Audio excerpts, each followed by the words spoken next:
Chikohomero. He is the researcher at the Institute for Security Studies with a special focus on Zimbabwe. Very good evening to you. Thank you so much for joining us. First of all, what's your reaction to the total shutdown in Zimbabwe? Good evening to you. It has been long in coming, and it has been, I could say, it has been expected.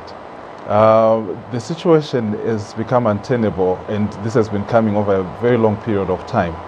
The government's unbridled desire to borrow money, to spend what it does not have, and to draw down on the very limited foreign currency reserves was surely going to lead to such a situation. So, in a way, at ISS we had really predicted that this kind of social unrest and chaos would be coming, and that the government really needs to put its house in order and really take decisive action. But it seems that there hasn't been that appetite within even the President Mnangagwa's government to make very hard economic decisions. I mean, this has been hailed as a new dawn. I mean, President Emmerson Mnangagwa being catapulted into the highest office in the land has been hailed as a new dawn. But there's absolutely nothing new about this. Really, you have said it. When the former president was removed, the ZANU-PF machinery remained intact. If anything, I would say it was rebooted and strengthened. What you have seen today is possibly the default mode of ZANU-PF, that when it has been pushed and when it has been challenged, it responds with heavy-handedness and repression. President Mnangagwa has no really record of being a democratic or knowing how to respond democratically, let alone the current VP.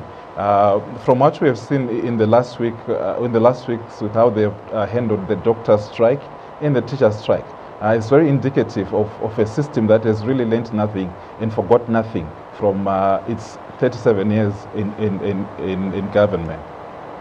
I mean, the government has also issued a statement saying that these protests are actually West-sponsored acts, and the organizers of these protests have also sought financial assistance from regime change agents in the United States and as well as Germany. Should these concerns be taken seriously? I think for all of us who are familiar with the Zimbabwean situation, this has been the drumbeat. This is what ZANU-PF has been chanting whenever they fail to deliver. Whenever everything that points to their failure, pointing to indecisiveness, they resort to the blame game. They resort to regime change. They resort to pointing to the West and having Western sponsored. But what you see in Harare, it's just an expression of frustration.